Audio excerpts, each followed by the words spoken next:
From KPRC 2, this is Houston Newsmakers with Khambrel Marshall.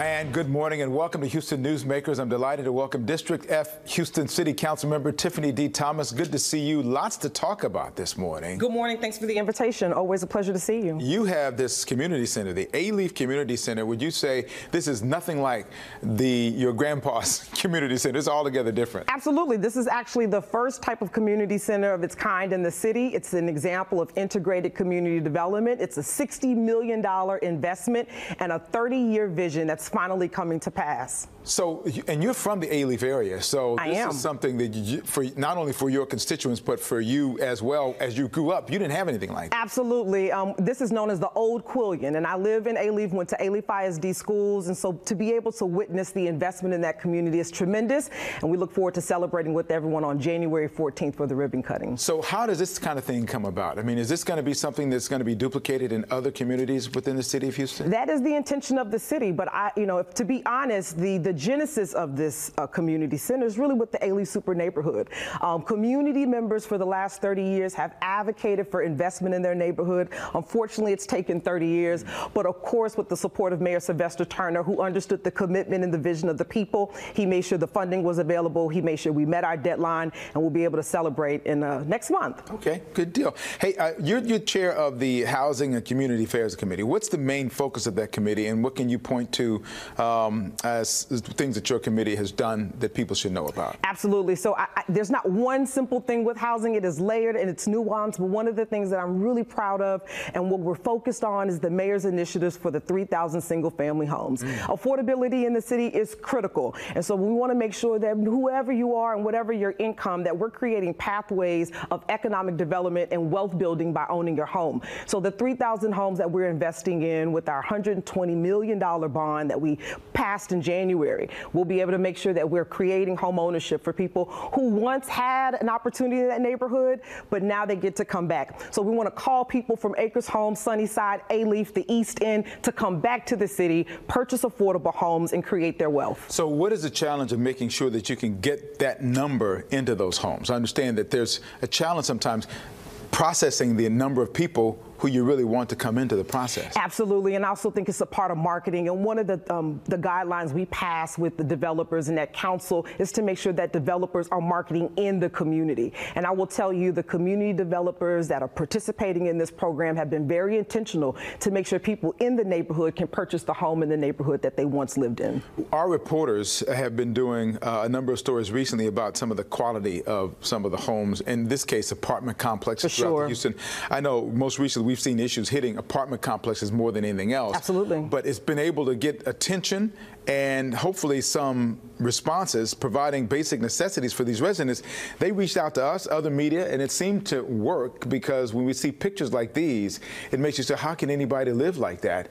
But landlords and other people are responsible for some of those places, and now maybe with the attention of City Council and other actions, hopefully something can happen. What is the challenge for your committee and for the council to make sure that these kinds of housing situations don't continue to exist? I mean, you raise really good points, and I think what we noticed at the peak of the pandemic when people were forced to live at home and stay home is that the conditions that they were living in were unsanitary. And what we realized and what we really had to remind landlords about is that quality of life is not just about the parks and the green spaces, but also the quality of the conditions in their units.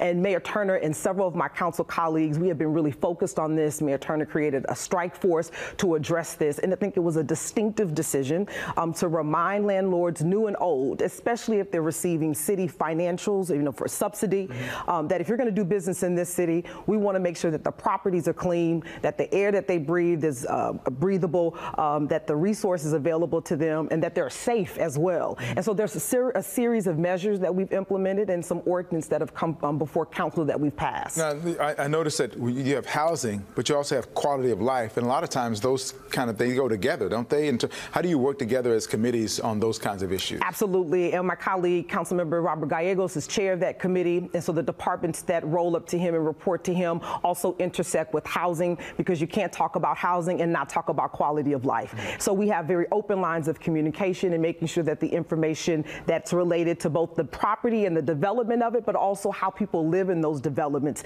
that we communicate and make sure that that the mayor has those priorities so he can incorporate those in agenda items. So I want to ask you about, public safety is something you've been very much involved in as well. You've got a couple of initiatives you've been working on. Yes. What does that involve, and what kind of, how will that impact the people of Houston? Sure. So for me, public safety is more than policing. It's not exclusive to policing, and so I've taken a community development view of public safety by launching a streetlight initiative. One of the things that I noticed when I was campaigning, and because I live in the community that I represent, is that there are many intersections in Southwest Houston and West Houston that are dark. So even when you look at someone who's taking the bus and getting off from work, walking from the bus stop to their home might be dangerous. So making sure that especially our public spaces that they're lit. And so we have a streetlight initiative. Those lights are being installed. We've done surveys in the community. We work with Centerpoint, our public works department. And so we're moving on the right track. And so in addition to working with HPD to make sure that after hours and poker clubs and all of those things are addressed, very basic quality of life things, making sure that the sidewalks are fixed, making sure that you have a sidewalk, very simple things so you're not a victim of crime and that you're not in a vulnerable place in the neighborhood. It would seem that those things would be understandable. There'd be something that would be, everybody would have that, but obviously there are places where it's not available. Absolutely. And the reality is that some of our neighborhoods are vulnerable. Some of our neighborhoods have not had the same attention. Some of our neighborhoods have been historically excluded.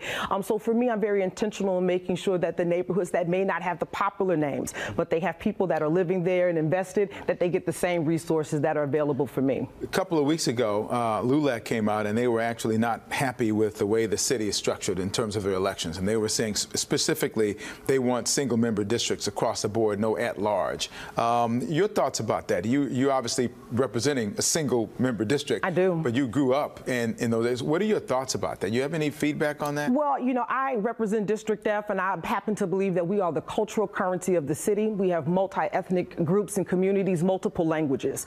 And I also think that at-large members actually do serve as a supplement and a support to the work that we do at this level. I mean, the reality is you're not going to always have a Tiffany D Thomas that's the staunch supporter of your district. There's a reality that I will leave eventually. And you may get a member that may not carry your priorities. That's where your at-large members come in. You have 5 additional people, so you're not handcuffed to one person that may not be carrying your message and carrying your priorities. So I interpret that as actually a more balanced government, because it's not just me advocating for your concerns. Of course, I am proud and very territorial of District F, but my at-large colleagues have demonstrated support. They've demonstrated that they are willing to take my lead on their priorities and also take that to the administration to support my agenda as well. All right, we'll have to leave it there. Thank you, Tiffany D Thomas, for what you're doing. And it seems like only yesterday I was watching you and you were young. Look how you've grown up. Look at me now. Good for you. Good luck in the next couple of years as you continue. And whatever the horizon is going to take for you. Thank you much. It's going to be a long one. Remember the little people. Absolutely. Okay. Thank you.